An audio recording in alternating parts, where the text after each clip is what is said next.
നമസ്കാരം. NCTV വാർത്തകളിലേക്ക് സ്വാഗതം. ഞാൻ സെബി ജോർജ് തെക്കൂടൻ. ആദ്യം പ്രധാന വാർത്തകൾ. ബ്ലൂ സ്റ്റാർ ബ്രാൻഡഡ് ഷോറൂമിനൊപ്പം കിച്ചൺ അപ്ലയൻസുകളുമായി active at home mobile phone sales and സർവീസിംഗിനായി പ്രത്യേക വിഭാഗം. Active at home, NH Puthukkad. തണൽ പുഞ്ചിരി ക്ലബിന്റെ കെട്ടിടം പണിയാൻ പുതുക്കാട് പഞ്ചായത്ത് തടസ്സം നിൽക്കുന്നുവെന്ന ആരോപണം. പ്രതിഷേധവുമായി തണലംഗങ്ങൾ. രാഷ്ട്രീയ ലക്ഷ്യമെന്ന് പഞ്ചായത്ത് പ്രസിഡന്റ്. സ്വർണത്തിന് റെക്കോർഡ് വില. ഒരു പവന് 800 രൂപ ഉയർന്നതോടെ ചരിത്രത്തിലെ ഏറ്റവും ഉയർന്ന വിലയിലേക്ക് എത്തി സ്വർണ്ണ വ്യാപാരം. കനകമല കുരിശുമുടി നോമ്പുകാല തീർത്ഥാടനത്തിന്റെ ഭാഗമായുള്ള മഹാ തീർത്ഥാടനം ഞായറാഴ്ച നടക്കുമെന്ന് ഭാരവാഹികൾ വാർത്താ സമ്മേളനത്തിൽ അറിയിച്ചു. അന്താരാഷ്ട്ര വനദിനാഘോഷത്തോടനുബന്ധിച്ച് വനം വകുപ്പിന്റെ നേതൃത്വത്തിൽ വേലുപ്പാടത്ത് വിവിധ വിഷയങ്ങളിൽ സെമിനാർ സംഘടിപ്പിച്ചു. സമയത്ത് ഫണ്ട് അനുവദിക്കാത്തതിലൂടെയും അനാവശ്യ ട്രഷറി നിയന്ത്രണത്തിലൂടെയും കോടികളുടെ വികസന പദ്ധതികളാണ് തദ്ദേശ സ്ഥാപനങ്ങൾക്ക് നഷ്ടമാവുന്നതെന്ന് ജില്ലാ പഞ്ചായത്ത് അംഗം ജോസഫ് ടാജറ്റ്.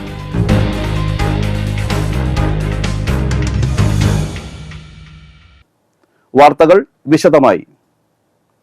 പുതുക്കാട് തണൽ പുഞ്ചിരി ക്ലബിന്റെ കെട്ടിടം പണിയുന്നതിന് പഞ്ചായത്ത് ശരിയായ NOC നൽകാത്തതിനെതിരെ ക്ലബിന്റെ നേതൃത്വത്തിൽ പുതുക്കാട് ഗ്രാമപഞ്ചായത്തിന് മുമ്പിൽ ധർണ നടത്തി.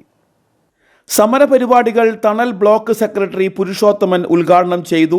10ാം വാർഡ് അംഗം ടീന തോബി അധ്യക്ഷത വഹിച്ചു. തണൽ വാർഡ് സെക്രട്ടറി ലോനപ്പൻ പ്രസംഗിച്ചു. പഞ്ചായത്ത് NOC ശരിയാക്കി കൊടുക്കാത്തതുകൊണ്ട് ജില്ലാ പഞ്ചായത്ത് നടപ്പിലാക്കേണ്ട പദ്ധതി നഷ്ടപ്പെടുന്ന അവസ്ഥയാണെന്ന് തണൽ പുഞ്ചിരി ക്ലബ്ബ് ഭാരവാഹികൾ പറഞ്ഞു. തീരുമാനത്തിന് ഇങ്ങനെ ഒരു കൊളുത്തുകൂടി എഴുതണമായിരുന്നോ എന്ന് അതൊന്നും ചെയ്യാതെ ഇപ്പോഴും അത് അങ്ങനെ തന്നെ വെച്ചുകൊണ്ടിരിക്കുകയാണ്.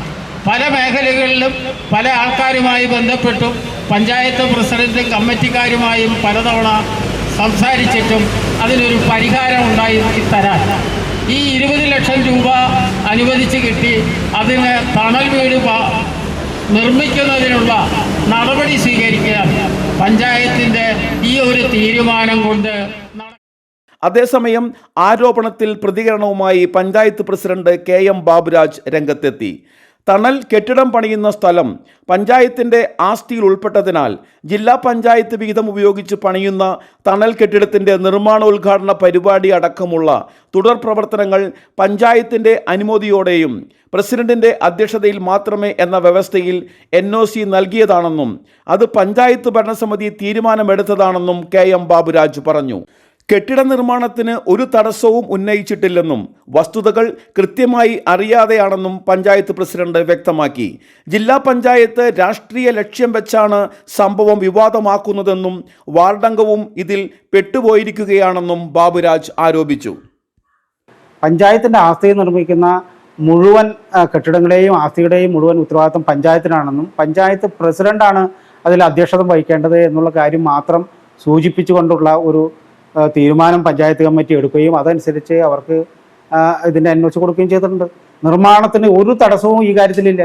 ഉദ്ഘാടനം നടത്തുമ്പോഴത്തെ ഒരു പ്രശ്നത്തിൻ്റെ കാര്യം പറഞ്ഞുകൊണ്ട് ഒരു ഫണ്ട് കിട്ടിയത് നിർമ്മാണം നടത്താൻ അനുവദിക്കാത്തത് അവിടുത്തെ തണൽ അംഗങ്ങളും അവിടുത്തെ വാർഡ് മെമ്പറുടെ പിടിവാശയും ജില്ലാ പഞ്ചായത്ത് രാഷ്ട്രീയ ലക്ഷ്യം വെച്ചിട്ടുള്ള അവരുടെ തീരുമാനത്തിൻ്റെ അടിസ്ഥാനത്തിലാണ്.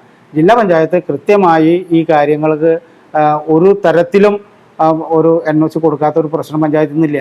അപ്പോൾ തീർച്ചയായും ഈ നടത്തുന്ന സമരം തികച്ചും വസ്തുതാവിരുദ്ധമാണ്, രാഷ്ട്രീയ ലക്ഷ്യമാണ്. 85ാമത് കനകമല കുരിശുമുടി നോമ്പുകാല തീർത്ഥാടനത്തിന്റെ ഭാഗമായുള്ള മഹാ തീർത്ഥാടനം ഞായറാഴ്ച നടക്കുമെന്ന് ഭാരവാഹികൾ കൊടകര വാർത്താ സമ്മേളനത്തിൽ അറിയിച്ചു. ഞായറാഴ്ച വൈകുന്നേരം 5-ന് അടിവാരം ദേവാലയാങ്കണത്തിൽ മഹാ തീർത്ഥാടനത്തിന്റെ ഭാഗമായി നടക്കുന്ന പൊതുസമ്മേളനം ഇരിങ്ങാലക്കുട രൂപതാ ബിഷപ്പ് മാർ പോളി കണ്ണൂക്കാടൻ ഉദ്ഘാടനം ചെയ്യും. വികാരി ജനറൽ മോൺസിഞ്ഞോർ വിൽസൺ ഈരത്തറ അധ്യക്ഷത വഹിക്കും. തുടർന്ന് ബിഷപ്പിന്റെ നേതൃത്വത്തിൽ ആയിരക്കണക്കിന് വിശ്വാസികളുടെ അകമ്പടിയോടെ കുരിശുമുടിയിലേക്ക് പ്രാർത്ഥനാ യാത്ര നടക്കും. രാത്രി 7-ന് കുരിശുമുടിയിൽ നടക്കുന്ന തിരുക്കർമ്മങ്ങൾക്ക് ബിഷപ്പ് മുഖ്യ കാർമ്മികത്വം വഹിക്കും. തീർത്ഥാടനത്തിനെത്തുന്ന വിശ്വാസികൾക്കായി വിപുലമായ സൗകര്യങ്ങൾ അടിവാരത്തും കുരിശുമുടിയിലും ഏർപ്പെടുത്തിയിട്ടുള്ളതായും ഭാരവാഹികൾ അറിയിച്ചു. വാർത്താ സമ്മേളനത്തിൽ തീർത്ഥാടന കേന്ദ്രം റെക്ടർ ഫാദർ അലക്സ് കല്ലേലി, കൈക്കാരൻ Antony Kariyatty, general convener Thomas Kuttikkadan, കേന്ദ്ര സമിതി president Joy Kuyiladan, PRO Biju Chulli എന്നിവർ പങ്കെടുത്തു. അന്താരാഷ്ട്ര വനദിനാഘോഷത്തോടനുബന്ധിച്ച് വനം വകുപ്പിന്റെ നേതൃത്വത്തിൽ വേലുപ്പാടത്ത് വിവിധ വിഷയങ്ങളിൽ സെമിനാർ സംഘടിപ്പിച്ചു. Palappilly range forest officer KP Prem Shameer പരിപാടിയുടെ അധ്യക്ഷത വഹിച്ചു. Varantharappilly panchayat vice president TG Ashokan, Nayana വനസംരക്ഷണ സമിതി സെക്രട്ടറി ദിലീപ് T ഗോവിന്ദ്, നയന വനസംരക്ഷണ സമിതി പ്രസിഡന്റ് NM പുഷ്പൻ, മലയോര കർഷക സംരക്ഷണ സമിതി പ്രസിഡന്റ് EA ഓമന എന്നിവർ പ്രസംഗിച്ചു. Retired DFO AO Sunny, P Niyas, Sachin Krishna, Surej Kumar, Eldhose George എന്നിവർ ക്ലാസ് നയിച്ചു. വനാതിർത്തിയിലെ കൃഷിരീതികൾ, കാലാവസ്ഥാ വ്യതിയാനവും വന പുനഃസ്ഥാപനവും, വന്യജീവി സംഘർഷത്തിന്റെ പിന്നാമ്പുറങ്ങൾ, കേരളത്തിന് അനുയോജ്യമായ കാർഷിക വനവൽക്കരണ രീതികൾ, തോട്ടങ്ങൾ, മിഥ്യകളും യാഥാർത്ഥ്യങ്ങളും എന്നീ വിഷയങ്ങളിലാണ് സെമിനാർ സംഘടിപ്പിച്ചത്. ഇത് വലിയ വിഷയമാണ്. പല നെഞ്ചിൽ തട്ടി പറഞ്ഞ വിഷയമാണ്. അതിൻ്റെ അതേ വികാരത്തോടു കൂടി തന്നെ നമുക്ക് ഡിപ്പാർട്ട്മെൻ്റ് അതെടുക്കും. ഞാൻ ഡിപ്പാർട്ട്മെൻറ്റ് വക്താവല്ലെന്നല്ല ഞാൻ പറയണം. എനിക്ക് തോന്നുന്നത് ഈ പ്രശ്നമുള്ള സ്ഥലങ്ങളിൽ അവിടെ ഇരുന്ന് അവർക്ക് എന്താണ് നമുക്ക് അവിടെ അതിൻ്റെ പ്രശ്നത്തെ ലഘൂകരിച്ച് കൊണ്ടുവരാൻ കഴിയുക എന്നത് ആ ഓരോ പ്രദേശത്തും പ്രാദേശികമായി അവിടുത്തെ ആളുകളുമായി ബന്ധപ്പെട്ടിട്ട് ഇരുന്ന് ആലോചിക്കണം. തദ്ദേശ സ്ഥാപനങ്ങൾക്ക് സർക്കാർ സമയത്ത് ഫണ്ട് അനുവദിക്കാത്തതിലൂടെയും അനാവശ്യ ട്രഷറി നിയന്ത്രണത്തിലൂടെയും കോടികളുടെ വികസന പദ്ധതികളാണ് ജില്ലയ്ക്ക് നഷ്ടമാവുന്നതെന്ന് ജില്ലാ പഞ്ചായത്ത് പ്രതിപക്ഷ നേതാവും DCC വൈസ് പ്രസിഡന്റുമായ ജോസഫ് ടാജറ്റ് പറഞ്ഞു. തദ്ദേശ സ്ഥാപനങ്ങൾക്ക് സർക്കാർ സമയത്ത് ഫണ്ട് അനുവദിക്കാത്തതിലൂടെയും അനാവശ്യ ട്രഷററി നിയന്ത്രണത്തിലൂടെയും കോടികളുടെ വികസന പദ്ധതികളാണ് ജില്ലയ്ക്ക് നഷ്ടമാവുന്നതെന്ന് ജില്ലാ പഞ്ചായത്ത് പ്രതിപക്ഷ നേതാവും DCC വൈസ് പ്രസിഡന്റുമായ ജോസഫ് ടാജറ്റ് പറഞ്ഞു. തെരഞ്ഞെടുപ്പ് പെരുമാറ്റച്ചട്ടത്തിന്റെ മറവിൽ ഇതിന്റെ ഉത്തരവാദിത്തം ഗവൺമെന്റ് ചർച്ചയാക്കാതിരിക്കാൻ ശ്രമിക്കുകയാണെന്നും ജില്ലാ പഞ്ചായത്ത് അംഗം ആരോപിച്ചു. വികസന ഫണ്ടിന്റെയും മെയിൻ്റനൻസ് ഗ്രാന്റിന്റെയും 2 ഗഡുവുകൾ മാത്രമാണ് സർക്കാർ അനുവദിച്ചത്. അതിൽ ജൂലൈയിൽ അനുവദിക്കേണ്ട തുക അനുവദിച്ചത് നവംബറിലാണ്. അവശ്യ കാര്യങ്ങൾക്കുള്ള തുകയൊഴിച്ച് ബാക്കിയുള്ള കാര്യങ്ങൾക്ക് 50,000 രൂപയ്ക്ക് മുകളിലുള്ള ചെക്കുകൾ മാറി ലഭിക്കാത്തതിനാൽ കരാർക്കാർ നിർമ്മാണ പ്രവർത്തനങ്ങളിൽ നിന്നും മാറി നിൽക്കുകയാണ്. അതുകൊണ്ട് തന്നെ ജില്ലാ പഞ്ചായത്തിന്റെ പദ്ധതി ചെലവ് കേവലം 42.90% മാത്രമാണ്. ഇപ്പോൾ പട്ടികയിൽ 8ാം സ്ഥാനമാണ്. ഇനി ശേഷിക്കുന്നത് 10 ദിവസം മാത്രമാണ്. ഇനിയും 3ാം ഗഡുവ് സർക്കാർ അനുവദിച്ചിട്ടില്ല. കഴിഞ്ഞ വർഷം മാർച്ച് മാസം 29-നാണ് അനുവദിച്ചത്. ഇനി അനുവദിച്ചാൽ തന്നെ വലിയ ആഴ്ചയിലെ അവധികളും സർക്കാർ ട്രഷററി നിയന്ത്രണവും മൂലം കാര്യമായ തുക ചെലവഴിക്കാൻ സാധിക്കില്ല. പെരുമാറ്റച്ചട്ടം നിലവിലുള്ളതിനാൽ എഗ്രിമെന്റ് വയ്ക്കാൻ സാധിക്കില്ല. അതുകൊണ്ട് തന്നെ 10% തുക മാത്രമേ ഇനി ചെലവഴിക്കാൻ സാധിക്കുകയുള്ളൂ. ഫണ്ട് നൽകിയെന്ന് കാണിച്ച് എന്നാൽ ചിലവഴിക്കാതെ തിരിച്ച് സർക്കാരിൻ്റെ കൺസോളിഡേറ്റഡ് ഫണ്ടിലേക്ക് എത്തിക്കുന്നതിലൂടെ സാമ്പത്തിക പ്രതിസന്ധി മറികടക്കാനാണ് സർക്കാർ ശ്രമമെന്നാണ് ജോസഫ് ടാജറ്റിന്റെ പരാതി. സ്വാഭാവികമായും പൂർത്തീകരിക്കാത്ത പദ്ധതികളുടെ തുക സ്പിൽ ഓവറായി മാറും. സാധാരണ സ്പിൽ ഓവറിന്റെ 20% തുക മാത്രമാണ് സർക്കാർ അടുത്ത സാമ്പത്തിക വർഷം അനുവദിക്കാറുള്ളൂ. പദ്ധതി ചെലവും 20% സ്പിൽ ഓവറും തുകയും കഴിച്ച് ജില്ലാ പഞ്ചായത്തിന്റെ ഈ വർഷത്തെ വികസന ഫണ്ടായ 81.95 കോടി രൂപയുടെ 30% ഏകദേശം 25 കോടി രൂപ നഷ്ടമാകും. ഇതിനു പുറമെ മെയിൻ്റനൻസ് ഗ്രാന്റിലെ ചിലവഴിക്കാത്ത തുകയും SC/ST പദ്ധതിയിലെ ചിലവഴിക്കാത്ത തുകയ്ക്ക് സമാനമായ തുക അടുത്ത വർഷത്തെ ജനറൽ ഫണ്ടിൽ നിന്നും കുറവ് ചെയ്യുമ്പോൾ നഷ്ടം ഇനിയും വർദ്ധിക്കും. സമാനമായ രീതിയിൽ ജില്ലയിലെ 16 ബ്ലോക്ക് പഞ്ചായത്തുകളിൽ 6 എണ്ണവും 86 ഗ്രാമപഞ്ചായത്തുകളിൽ 28 എണ്ണവും 7 മുനിസിപ്പാലിറ്റികളിൽ 2 എണ്ണവും മാത്രമാണ് 50% കൂടുതൽ പദ്ധതി തുക ചെലവഴിച്ചത്. തൃശൂർ കോർപ്പറേഷൻ കേവലം 30.25% മാത്രമാണ് ചെലവഴിച്ചത്. കോർപ്പറേഷനുകളുടെ പട്ടികയിൽ അവസാന സ്ഥാനമാണ്. കണക്കുകൾ വെച്ച് കോർപ്പറേഷന്റെ 77.36 കോടി വികസന ഫണ്ടിൽ ഏകദേശം 28 കോടിയുടെ നഷ്ടം സംഭവിക്കും. അത്തരത്തിൽ ജില്ലയിൽ തദ്ദേശ സ്ഥാപനങ്ങളെ ആകമാനം നോക്കിയാൽ വികസന രംഗത്ത് കോടികളുടെ നഷ്ടമാണ് ജില്ലയ്ക്കുണ്ടാവുക. സർക്കാരിൻ്റെ സാമ്പത്തിക ക്രമക്കേടുകൊണ്ട് ഒന്ന് മാത്രമാണ് ജില്ലയ്ക്ക് ഈ അവസ്ഥ ഉണ്ടാക്കുന്നത്. സർക്കാരിൻ്റെ സാമ്പത്തിക ക്രമക്കേടും ധൂർത്തും കാരണം തദ്ദേശ സ്ഥാപനങ്ങളുടെ വികസന ലക്ഷ്യം പൂർത്തീകരിക്കാൻ സാധിക്കുകയില്ലെന്നും ജോസഫ് ടാജറ്റ് ആരോപിച്ചു. കല്ലൂർ ഭരത ചെക്ക് ഡാമിൽ മുങ്ങിമരിച്ച ഭരത കാളിയൻ വീട്ടിൽ രാജേഷിന്റെ മൃതദേഹം സംസ്കരിച്ചു. കല്ലൂർ ഭരത ചെക്ക് ഡാമിൽ മുങ്ങിമരിച്ച ഭരത കാളിയൻ വീട്ടിൽ രാജേഷിന്റെ മൃതദേഹം സംസ്കരിച്ചു. ബുധനാഴ്ച രാത്രി 8:30 രാജേഷ് കുളിക്കാനായി ചെക്ക് ഡാമിൽ പോയത്. ഏറെ വൈകിയും തിരിച്ചെത്താതെ വന്നതോടെ ബന്ധുക്കൾ അന്വേഷിച്ചെത്തുകയായിരുന്നു. സംശയത്തെ തുടർന്ന് നാട്ടുകാരും സുഹൃത്തുക്കളും ചേർന്ന് ചെക്ക് ഡാമിൽ തിരച്ചിൽ നടത്തിയാണ് രാജേഷിനെ രാത്രി 10 പുറത്തെടുത്തത്. ഉടനെ തൃശൂരിലെ സ്വകാര്യ ആശുപത്രിയിൽ എത്തിച്ചെങ്കിലും മരിച്ചിരുന്നു. കൃഷ്ണൻകുട്ടിയുടെയും കോമളവല്ലിയുടെയും മകനാണ്. സഹോദരൻ ഗിരീഷ്. വയസ്സ് 90 സ്വന്തം കാര്യങ്ങളെല്ലാം സ്വയം ചെയ്ത് തനിച്ച് ജീവിക്കുന്ന മുപ്ലിയത്തെ ജോർജ് കുളങ്ങര വയോധികർക്ക് ഒരു പ്രചോദനമാണ്. മുപ്ലിയം വിമൽ ജ്യോതി സ്കൂളിന് സമീപമാണ് ജോർജ് കുളങ്ങരയുടെ വീട്. വയസ്സ് 90. ഇപ്പോൾ തനിച്ചാണ് താമസം. ഭാര്യ റോസി 2017 മരണമടഞ്ഞു. മക്കൾ 5 പേരുണ്ട്. ആൺമക്കൾ 3 പേരും വിദേശത്ത് സ്ഥിരതാമസമാണ്. പെൺമക്കൾ 2 പേരും നാട്ടിലുണ്ട്. എങ്കിലും സ്വന്തം വീട്ടിൽ തനിച്ച് താമസിക്കുകയാണ് ജോർജേട്ടൻ. മികച്ച ഒരു ആശാരിയായിരുന്നു ഇദ്ദേഹം. വാൽപ്പാറ, മലക്കപ്പാറ എന്നിങ്ങനെ പലയിടങ്ങളിലും ജോലി ചെയ്തിട്ടുണ്ട്. പിന്നീട് ഫർണിച്ചർ ഷോപ്പും നടത്തിയിട്ടുണ്ട്. മക്കളെയെല്ലാം നല്ല നിലയിലെത്തിച്ചു.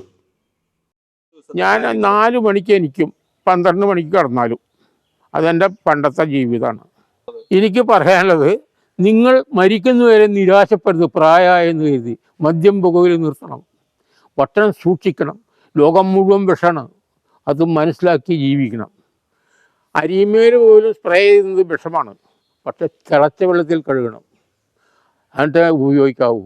അധികം അരി ഭക്ഷണം കഴിക്കരുത്. ഫ്രൂട്ട്സ് കഴിക്കുക, സീസണിൽ മാത്രം കഴിക്കുക, പിന്നെ വിഷമാണ്. ഇതേ എനിക്കൊന്ന് പറയാനുള്ളൂ. അതിരാവിലെ 4 മണിക്ക് ഉണരുന്ന ജോർജേട്ടൻ തനിച്ച് ഭക്ഷണം പാചകം ചെയ്യും. പിന്നെ പറമ്പ് വൃത്തിയാക്കുകയും നനയ്ക്കുകയും ചെയ്യും. പറമ്പിലെ റബ്ബർ മരങ്ങളിൽ കുരുമുളക് പടർത്തിയിട്ടുണ്ട്. ഇവിടെ കുരുമുളക് വിളവെടുക്കാറുള്ളത് ജോർജേട്ടൻ തന്നെയാണ്. കോണി ചാരിവെച്ച് 20 അടി ഉയരം വരെ കയറി സ്വയം കുരുമുളക് പൊട്ടിച്ചെടുക്കുന്നതും തനിച്ചായിരുന്നു.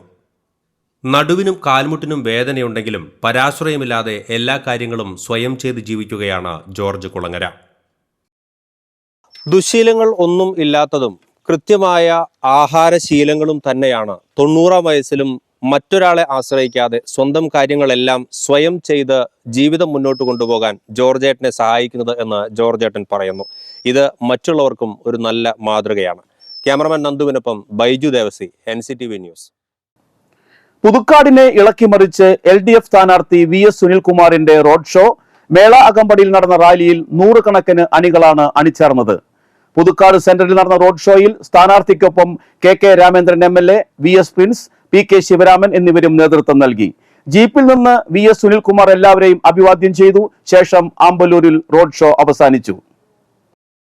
മുപ്ലിയം മുത്തുമല ബാലസുബ്രഹ്മണ്യ ക്ഷേത്രത്തിലെ പൂയം ആഘോഷിച്ചു. ഗണപതി ഹോമം, കലശപൂജ, അഭിഷേകം, കാവടിയാട്ടം, ശീവേലി, പഞ്ചാരിമേളം, കാഴ്ചശീവേലി, പഞ്ചവാദ്യം, പാണ്ടിമേളം, അരുൺ പാലാഴിയുടെ തായമ്പക, വിളക്കെഴുന്നള്ളിപ്പ് എന്നിവയുണ്ടായി. ചടങ്ങുകൾക്ക് തന്ത്രി TS വിജയൻ, മേൽശാന്തി സുരാജ് എന്നിവർ കാർമ്മികത്വം വഹിച്ചു. എഴുന്നള്ളിപ്പിന് പാറമേക്കാവ് അയ്യപ്പൻ ദേവന്റെ തിടമ്പേറ്റി. മേളത്തിന് കൊടകര ഉണ്ണിയും പഞ്ചവാദ്യത്തിന് കല്ലുവഴി ബാബുവും നേതൃത്വം നൽകി. നന്ദിപുലം മാട്ടുമല വാട്ടർ ടാങ്ക് പരിസരത്ത് തീപിടുത്തം. വ്യാഴാഴ്ച ഉച്ചയ്ക്ക് 12 മണിക്കായിരുന്നു സംഭവം. തീ പടർന്നതിന്റെ താഴ്വശം 50ഓളം വീടുകൾ അടങ്ങുന്ന ഒരു കോളനി ആയതിനാൽ തീ പടരുന്നത് ഭീതിയുണ്ടാക്കി. പുതുക്കാട് അഗ്നിരക്ഷാസേനയും നാട്ടുകാരും ചേർന്ന് ഏറെ നേരത്തെ ശ്രമഫലമായി തീ അണച്ചു. സൂഫി വര്യൻ സയ്യദ് മുഹമ്മദ് മസ്താനിന്റെ 46ാമത് ആണ്ട് നേർച്ച ഈ മാസം 25 മുതൽ 27 വരെ വിവിധ പരിപാടികളോടെ കല്ലൂർ മുഹയ്യിദ്ദീൻ ജുമാഅത്ത പള്ളിയിൽ നടക്കും. 25-ന് രാവിലെ 7:30 പതാക ഉയർത്തും.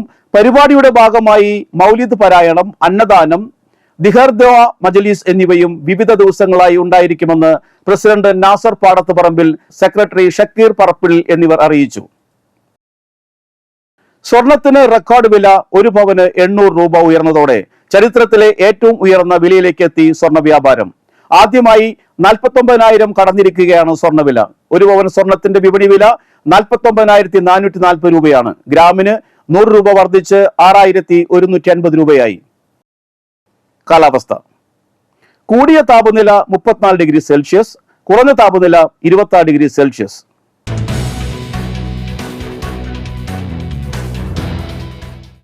ചെമ്പൂക്കാവ് സർക്കാർ ടെക്നിക്കൽ ഹൈസ്കൂളിൽ 8ാം ക്ലാസ് പ്രവേശനത്തിന് www.polyadmission.org/ths മുഖേന ഓൺലൈനായി അപേക്ഷിക്കാം. അവസാന തീയതി ഏപ്രിൽ 3. വിശദവിവരങ്ങൾ വെബ്സൈറ്റിൽ ലഭിക്കും. ഫോൺ 0487 2333 460 9447 22 4318. ഇനി ഇന്നത്തെ സ്വർണ്ണവില. സ്വർണം ഗ്രാമിന് 6180 രൂപയും പവന് 49,440 രൂപയും രേഖപ്പെടുത്തി.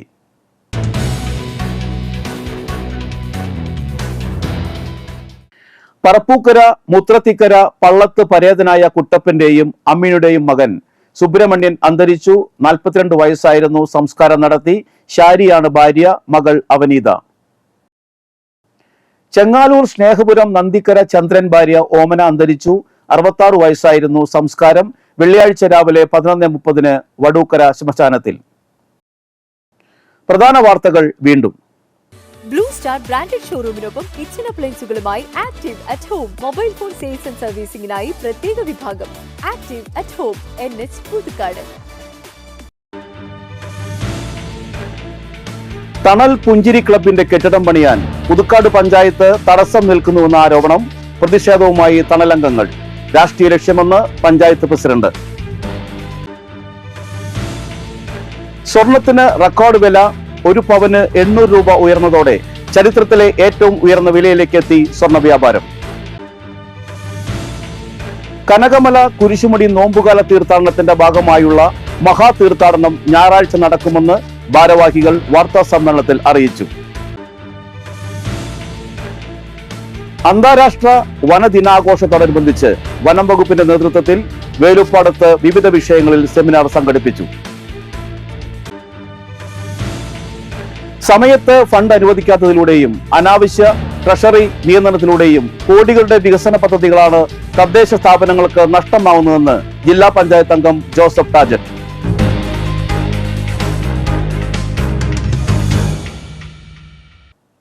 ബുള്ളറ്റിൻ പൂർണ്ണമാകുന്നു.